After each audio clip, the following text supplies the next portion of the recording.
Dans le royaume de Numériland, un pays où les forêts d'écran s'étendaient à perte de vue et où les ruisseaux de données parcouraient chaque recoin, vivait une jeune femme nommée Léa. Elle était connue pour être l'une des plus grandes éveilleurs de conscience de son temps.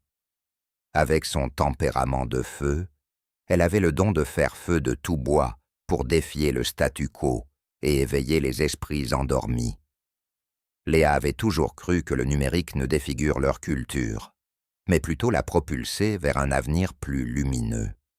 Cependant, elle se heurtait à une résistance farouche des anciens, un groupe conservateur s'accrochant désespérément à leurs traditions enfouies. Les anciens s'étaient repliés sur eux-mêmes, refusant d'écouter les flambeaux de renouveau que Léa et ses compagnons tentaient d'allumer. Un jour, une rumeur étrange atteignit les oreilles de Léa. Une prophétie oubliée avait été redécouverte. Cette prophétie annonçait qu'un bond dans le temps pourrait être amorcé, un événement qui entraînerait la fusion parfaite entre tradition et innovation, en mariant les deux de manière harmonieuse. Pour cela, il fallait trouver l'artefact légendaire connu sous le nom de « Cœur des écorces », un joyau enfoui au cœur de la forêt de données, protégé par la tension du huis clos numérique.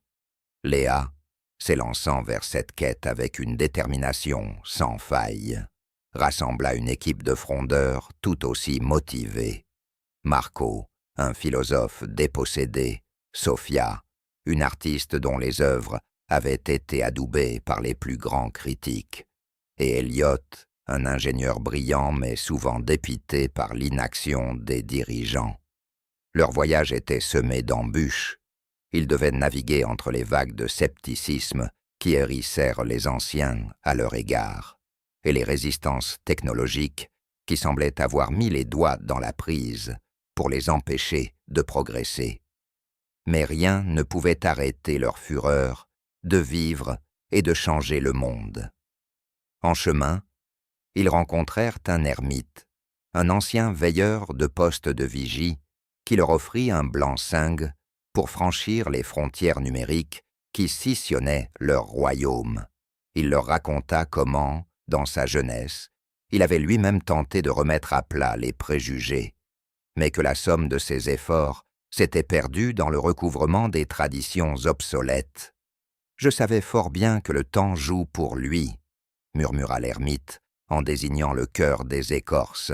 « Mais il est temps que vous, les éveilleurs, preniez le relais. » Le groupe continua sa quête, surfant sur les vagues de données, franchissant les barrières de sécurité comme des rames, traversant les flots indomptés.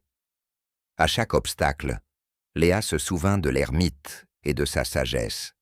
Elle savait que, pour mener à bien leur mission, il ne suffisait pas de mettre les tensions sous le tapis ou de tordre le bras des sceptiques.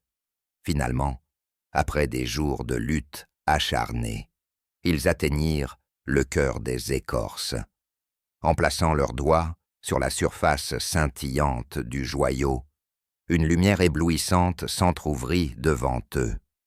Une nouvelle ère s'amorçait, une où tradition et innovation pourraient coexister pacifiquement.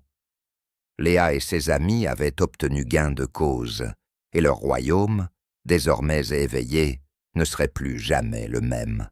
Ainsi, la légende de Léa et des éveilleurs de conscience devint un millésime, un exemple pour les générations futures sur l'importance de croire en un avenir où l'harmonie entre l'ancien et le nouveau est non seulement possible, mais essentielle.